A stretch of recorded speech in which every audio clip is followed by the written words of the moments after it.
Hey all you heroes out there, and welcome! I'm your professional protagonist, and today we are going to talk a little bit about Legend of Zelda Tears of the Kingdom. Or is it Tears of the Kingdom? Curious. I put a poll up on my channel to see what you all thought it was supposed to be, since we didn't actually get the title spoken aloud. And as you can see from it right here, more people thought that it was tears as in crying, rather than tears as in things being ripped apart. But the majority of everybody thought that it was supposed to be vague on purpose and could go either way, which I certainly do understand. Tears have been important in Legend of Zelda Skyward Sword, as the tears of the goddesses used to hone and increase Link's spiritual growth to further push him along on the path of the hero. Whereas tears makes perfect sense because, well, we got land masses being torn right out of the earth and lifted high into the sky.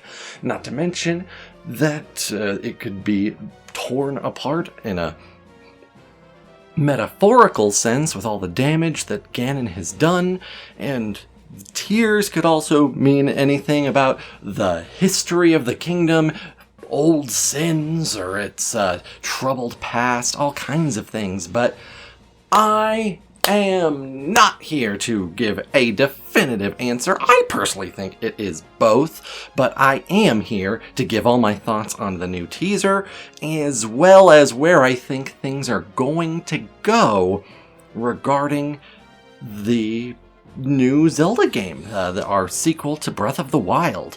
So, establishing a few things right off the bat, Nintendo has said the few things that really stick out in my mind. The first is that it's a much darker story than the previous game, and considering the previous game involved a whole apocalypse and the kingdom being destroyed, most people living out on fringes, that's saying something. They also said that they feel like it's, darker than Majora's Mask, and that involved, wiping out all life on the realm of Termina via cataclysmic moon death.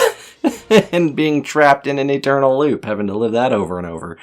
Not to mention all the individual things.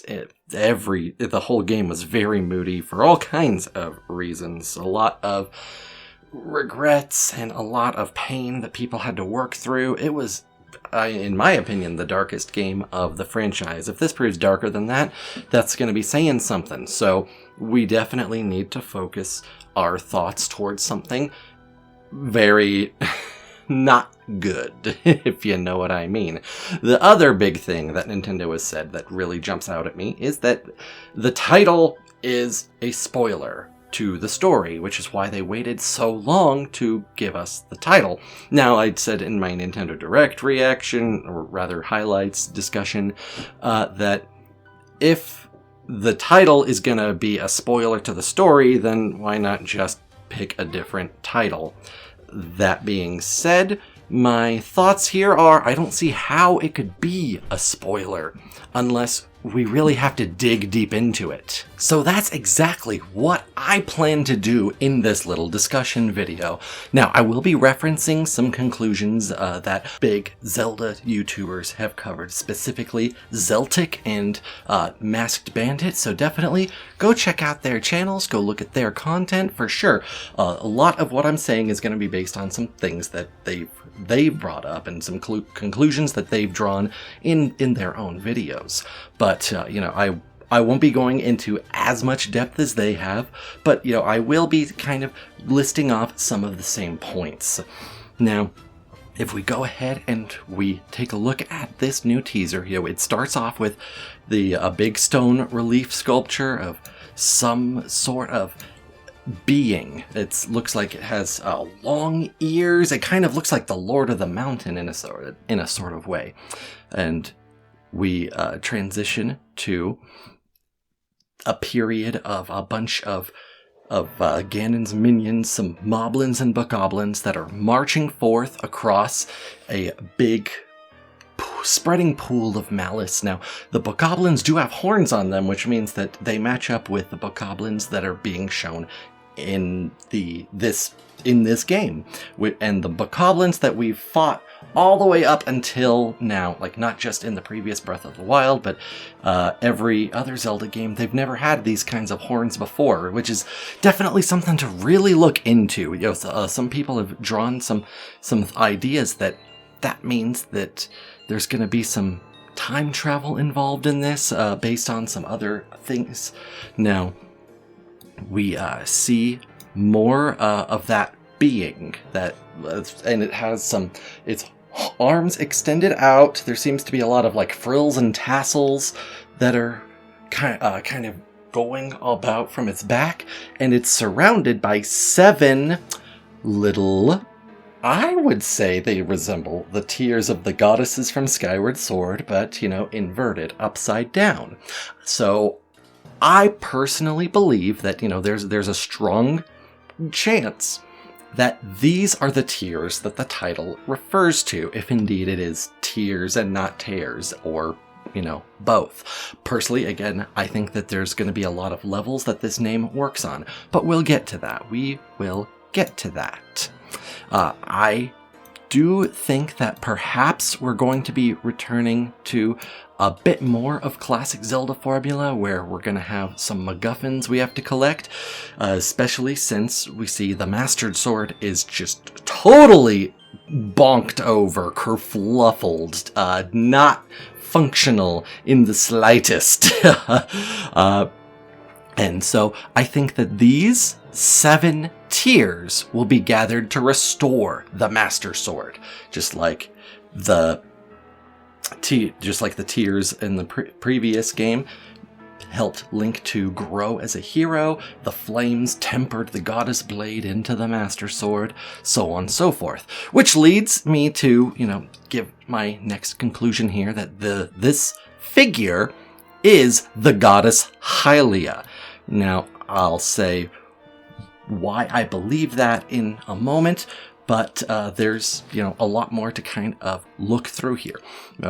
There's more of the relief. We have what looks to be Zelda or some woman. I'm pretty much everyone is sure that this is Zelda, kind of like she's being lifted up or sacrificed in some way, offered up, perhaps.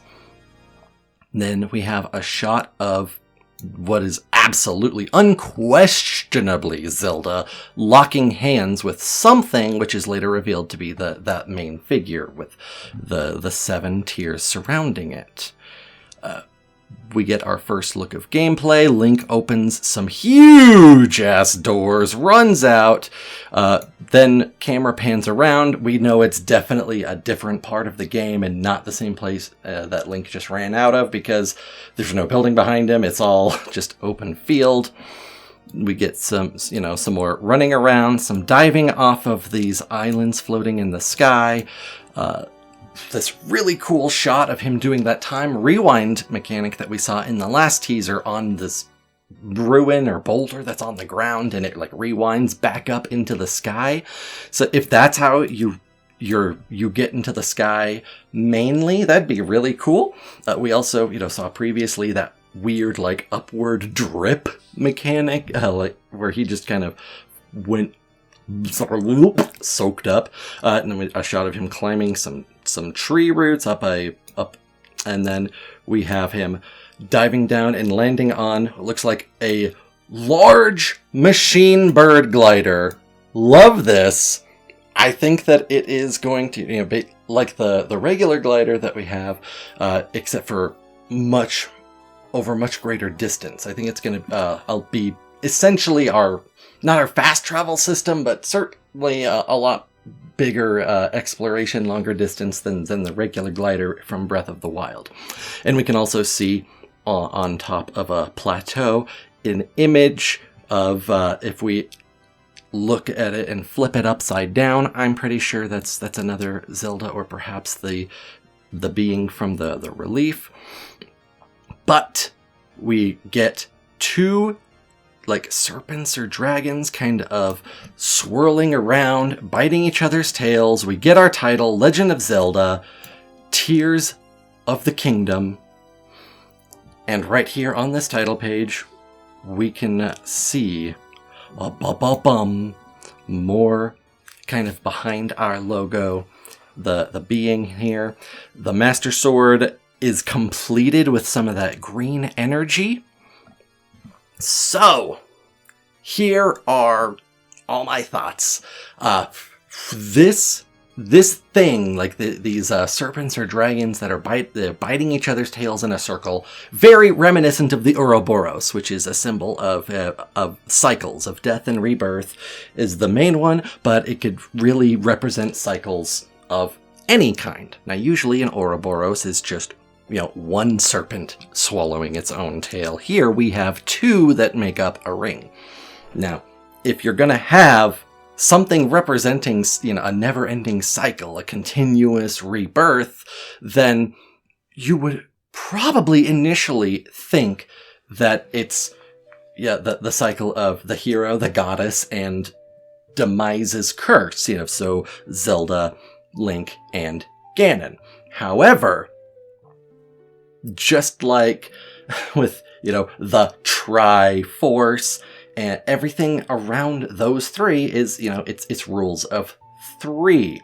Here we only have two of these serpents biting into one another in a wheel, which leads me to believe that the main cycle we're all familiar with, the one that keeps repeating, is not the one that it's referring to. So, what would it be referring to then? I think that it's about Zelda's ascension to goddesshood and rebirth as a mortal. That is what I think. Now, again, you can look at Zeltic and Masked Bandit's videos. I tried to call him Masked Nintendo Bandit for a second. He did change his channel names semi-recently. So, in any case, they go into things a lot more detail. However, the goddess Hylia seems to be, in Breath of the Wild, coexisting alongside actual Zelda, even though we know that Zelda and her continuous reincarnating is the goddess Hylia. Well, how is it that they can operate side by side? If we really look at, a lot of the character arcs of Zelda's throughout, a bunch of them involve reclaiming her divine power, her power to seal away darkness or the sacred energy, so on and so forth. And that has never been more of a spotlight than in Breath of the Wild. So, if we look at it in that sense, it's about Zelda being born as a mortal, reclaiming her divine power for the current cycle of Demise's curse, and then, moving on to the next, being, dying, reincarnating as a mortal again, further down the line, so on and so forth. I also believe that, even though, Zelda is the goddess Hylia, reincarnated as a mortal, I also believe that, Hylia still exists. Always has, and always will. It's always been a very common theory that Hylia was the goddess of time. We have Din as power, Ferror as courage, and Nehru as wisdom. Bada bing, bada boom, they're the three golden goddesses, the three who created all of existence, and the three who sit at the very top of the pantheon. Cool. Hylia, we've never really been told what exactly she's the goddess of, just that she's a lesser goddess appointed by the three golden goddesses to watch over the land that they made. Cool. But various statements made in Skyward Sword do seem to imply that Hylia is either removed from time altogether, or she exists at all points in time. And that's kind of what I'm running with for this idea here and now. Is that even though she gave up divinity to be birthed as a mortal, as the goddess of time, she exists across all time, or at the edge of time, and thus is able to act in accordance like anywhere on the timeline from her divine power. Like she exists at the very edge of time, and then she decided to say, maybe kind of auto-trigger certain events or statements based on how she sees events were going to play out, maybe something along those lines. But you can kind of see where I'm going with that. I think that alongside repairing the Master Sword, with these quote-unquote tears, we are going to see the cycle end by Zelda truly ascending back as the goddess Hylia. If there is no Zelda to be reincarnated, then Demise's hatred cannot persevere. His curse is supposed to follow the blood of the goddess and the spirit of her appointed hero, which of course is Link. If Hylia, or rather Zelda, removes herself from the equation altogether, then the curse is broken. And I think that, more so than anything else, those are the tears of the kingdom. The presence of the goddess in human form removed from their lineage, removed from their existence, and the divine power of Hylia and the Hyrulean royal family that came through that bloodline is their right to rule, their divine right of power. It is part of why they've had so much, blessed with so much happiness, so much bountiful joy, great lands, and power. When she removes it herself to break the curse, then the kingdom will fall. The kingdom will be torn apart. It will tear the dynasty in a way. Again, as I said, it's going to work on multiple levels. Tears. My own personal thought, my own personal feelings anyway, and of course I do not have like a lot of hard evidence to back this up, just my own personal thoughts, feelings based off of some other theories out there with a little bit of evidence from what we have. At least that's my take of it. So I believe that by the end of it, Tears of the Kingdom will be cemented as the last game of the timeline. No matter what other games come out later, Breath of the Wild leading into Tears of the Kingdom, they're going to be the last games of the timeline. Skyward Sword at the very top, at the very beginning, and then fill in the big mess of everything else however you want, however Nintendo decides. But then Breath of the Wild and Tears of the Kingdom will always be the very last ones because it ends the curse, it ends the cycle. That's what I think anyway. Of course, I could be way off. I want you all to tell me exactly what you think our title here means, where you think things are gonna go, and what your thoughts and hopes are for the game. I'm super excited. Are you? I hope so. Let me know all your thoughts, comments, feelings down below. And I hope that you were at least somewhat entertained by this video. If not, tell me how I can improve. And Tears of the Kingdom, May 12th. So excited, so excited. So let's all get it riled up and give this game a great big hell yeah!